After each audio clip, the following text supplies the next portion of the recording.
special guest here for our sales training. We had him, last week or the week before? We had him fly up and do our monthly event in Roseville outside of Sacramento.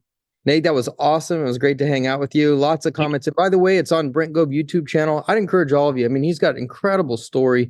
Encourage all of you to hit that, the YouTube channel there and take a look at that. But hey, Nate, take it away today for that 10 minutes of sales, passion, and fire. Thanks for being with us today. Okay, well, 10 minutes. I don't know if I can do anything for 10 minutes, but you don't have to. Brent always goes about 45, just so you know. I won't do that to you. I won't do that to you. But today, no, I was really happy to come up. Thank you so much. It was a wonderful experience. But today, I had special instructions. I'm to talk about production.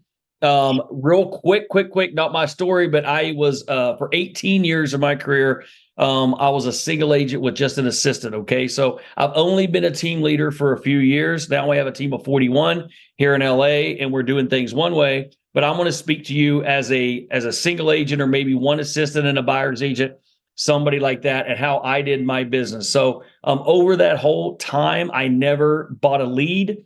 I never made a cold call. So what did I do? The course I wrote, it was Radical Relationships. So that's the 2-hour step I did. If you guys want to see how I do things and how I train my team and how we do all of our videos and everything that we do, you can go to, I put everything on my Instagram, which is The Nate Butcher Group on Instagram, and the same thing on Facebook. It's all posted, nothing hidden. But what I wanted to tell you is I believe I try to train for 30 transactions. So when I'm working with my team, I have brand new agents that have never sold a deal. The average person on my team has less than 5 years experience. Okay. So I try to train people, and what works the best for me is our business people coming into real estate, but with a business mindset and a business background. That's what I really, really like. And that's why I like to set my business. So I was okay with having my team start a little slower. We'll probably do 200 transactions this year, maybe 175. We hope to hit that icon status, but that's what we're looking at. Okay. So what I wanted to tell you guys, 91%, that's the statistic, of all real estate agents never contact the person again after the sale. So what I want you guys to think about is relational real estate. And the reason that I teach that subject is because that's how I succeeded for 18 years. I would sell between 40 to 50 million a year, sometimes maybe 30, but in the best case, 60. So that's about a 7-figure income with almost no cost. Okay. Strictly with relationships, strictly with meeting with the client, meeting with the person, putting the relationship in a box, meaning they weren't my best friends, but they saw me as their professional. Okay. So here's a few things with having just a short amount of time that I want to encourage you to do. Instead of thinking you have to know hundreds and thousands of people over a 20-year career, what if you could put 300 relationships in your database? If you're going to write something down, please write this down. If it's not in your CRM, it doesn't exist. If the relationship is not defined in your CRM, it doesn't exist, because here's what happens. We need to take our phone and we need to match it with the relationship. If you do this, you'll never have to make a cold call. You'll never have to call a Google lead. You'll never have to do anything. You'll go to coffee 3 times a week. So think about this. Let's say we took 50 weeks, 2 weeks vacation. Let's just use 50 as a grand number. And you had 3 coffee meetings. 3 coffee meetings a week for 50 weeks. That's 150 relationships. Let's say you only did 35 weeks. 3 years, you could have 300 people in your CRM. Statistically, 10% of your CRM will close every year. Doesn't mean that they will close. It means they'll give you a referral. They'll do all these different things. Okay. So here's the problem that us as salespeople, not business people, as salespeople struggle with. We do 98% of the work perfect. We spend the time on the open house. We make great videos. We make great flyers. We contact the people. We meet the people. We sell them the house. We crush it in escrow. But we leave out the piece that really makes us successful. That piece is we have to physically type the name the address, the phone number, and the notes in our CRM so we can follow up with those people year after year, because you want those relationships to be long lasting. Does that make any sense? I hope that helps with you guys. So all I did was, when I first started, I got out of the military, I was a police officer. So I was like, okay, I got a real estate license to kind of screw around. Like, I didn't even really know, but I got it. But because of those relationships, every night I would go to work at 3 p.m. and work till 1 or 2 in the morning. I would go to lunch with those guys. I would go in the LAPD is where I worked. I did that for 4.5 years, and then I got a real estate license. So I was farming for the next 4 years. So what that taught me was all of those relationships built my business until I stepped out of the police department in 2003. Okay. So what I did was I continued to build those relationships. So therefore, I never had to buy leads. I never had to worry about Zillow. I never had to worry about anything. Okay. It was those relationships. So what I'm just here to tell you, if you'll define the relationship that you have with the person, and you'll continue with that person, and they see you as their professional, people need to see you as their accountant. People need to see you like their lawyer. People need to see you in that professional manner. The problem with the real estate industry is there's such a low barrier of entry that we oftentimes ourselves do not see ourselves as true professionals. So when we see ourselves as true professionals, that's when we'll set the meeting. That's when we'll do what it takes to make the relationship. So we only have to have 300 people in our life to close 30 transactions. Okay. And I say 30 because in California, that's between 250 and 400 grand a year net after you do it.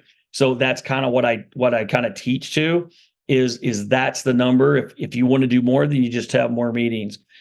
But some people think, well, Nate, I'm new in real estate. I don't know 300 people. So here's what I encourage you to do. When you meet a person at an open house, when you meet a person, whether they're going to buy a house, whether they can afford a house, it doesn't matter. Ask the person to go to coffee with you. Lunch is a little dicey, right? Because it's a little more intrusive.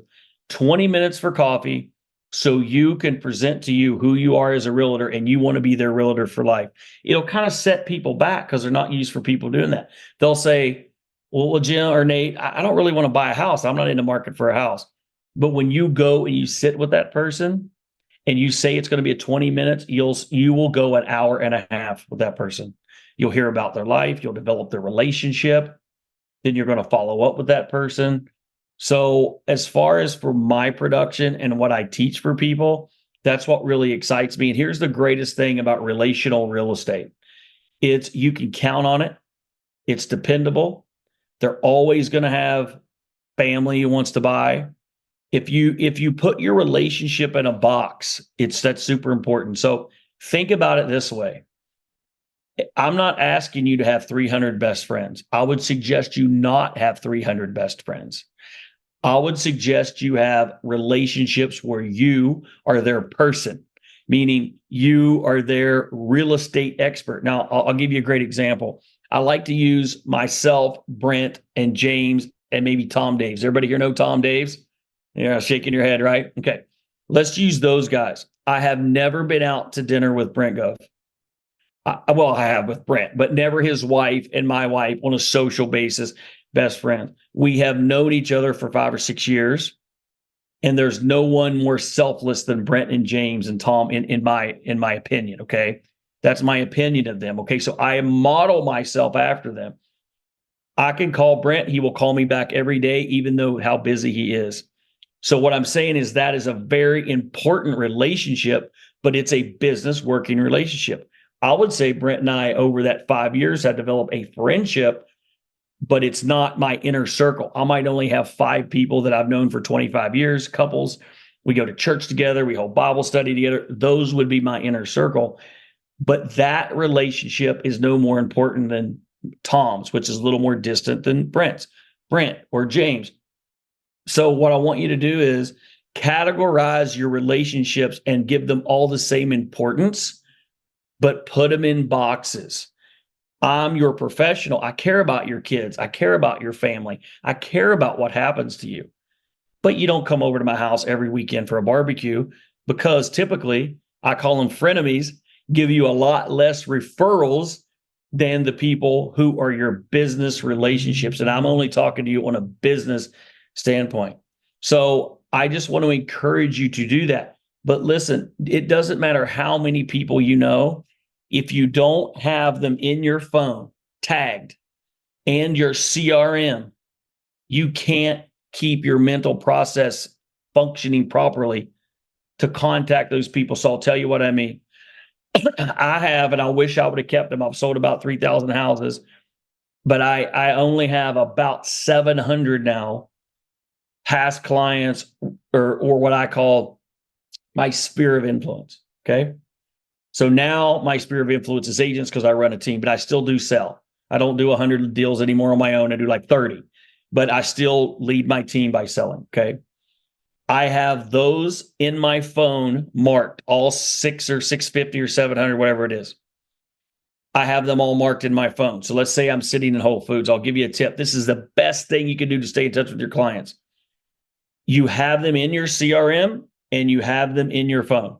You're sitting there and you're waiting to pick your kids up from school, or your moms from 10 to 2s and dads too, right? We drop off at 9 and we pick up. So I always teach people, work from 10 to 2, focus.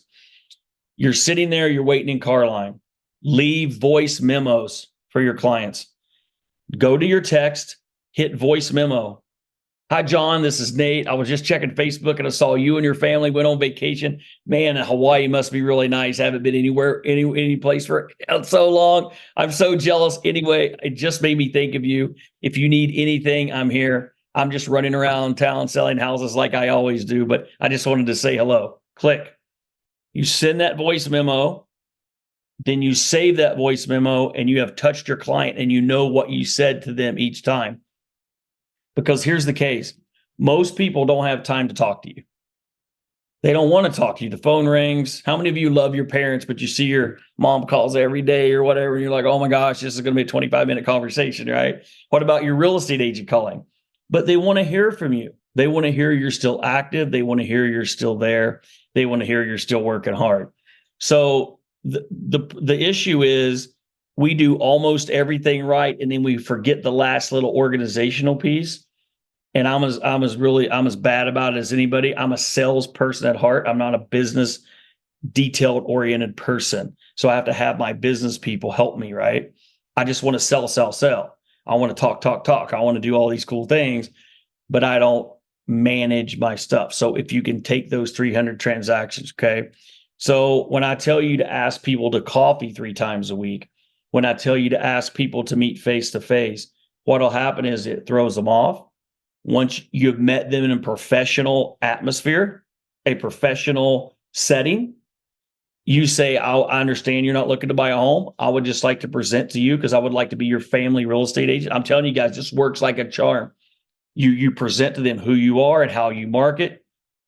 Basically, you can do this whole big presentation, but only prepare to speak for 5 or 8 minutes on what you really do. Because what they really want is somebody to connect with them. You'll start talking. You'll talk about your kids. You'll talk about if they're having health problems. You'll talk about all kinds of different things. So if you've connected on that basis, you don't need to do that but one time in your whole time with that 300. One time. After that, send them a video text once a year. Okay. I know it's scary. It's the best thing you could do is use video text. Okay. If you don't know how to do one, it's as easy as this. Here's what I do. Hi, Tommy. This is Nate. I just wanted to let you know I was thinking about you. I hadn't talked to you in 3 or 4 months. I always say I'm just running around town selling houses. That's always my thing. So I just want to let you know I'm thinking about you and your family. I'll talk to you later. You click that over. You do that and you save those. Not only send video text maybe once a year, you'll be a little creepy, right? Be appropriate to who you send it to, that type of thing. Other than that, leave voice memos, send them a text, give them a phone call. You'll make those 300 people feel like you're always their person. And then you won't have to think about where's my Zillow lead coming from after you've been in real estate 5 or 6 or 8 or 10 years. you'll just have 300, 400, 500, 200, whatever your desired production is. So I know that's about, that's about 15 minutes of what I go through. I mean, I could go on forever, guys, with different subjects, but I just want you to really think that it doesn't have to be as hard. I think we've become an impersonal society. I heard the lady, and I'm sorry, let me see if I can see your name. Pam, right. I just logged on and I heard what you said, the last bit of what you said on the last Zoom when Randy was speaking about how you cared and you wanted to see other people. That was so perfect. I wish I could have inserted that into what I was saying. And here's why. If you care about your client, even if you have to try, even if they're not your favorite person, if you care about them as a human being and you are their professional, it's not scary to ask for the referral. When you ask for the referral, that's when your business is going to explode. The problem is most agents, we're afraid to ask for the referral. We don't want to sound pushy. We don't want to sound like a used car salesman. We don't want to sound selly. But if they only know you on a personal basis, they know your wife, they know your kids, they see you on Facebook, they see you on Instagram, but they know you, then you can say, hey, I'm just calling to see if there's anybody that you know that I could help today. It won't be scary. And when they know you care, like Pam described, that she cares about changing people's lives, when they can feel your energy, because people can feel your energy, when they know you're sincere, that's when you're really going to make it. And that's when you're going to succeed. So that's what I have for you today. Sometimes little snippets are better than long dissertations because it's hard to remember everything. So if anybody has any questions, I've got plenty of time, but I'm happy to answer anything you need. But I just want to make you just kind of think of relational real estate versus transactional real estate,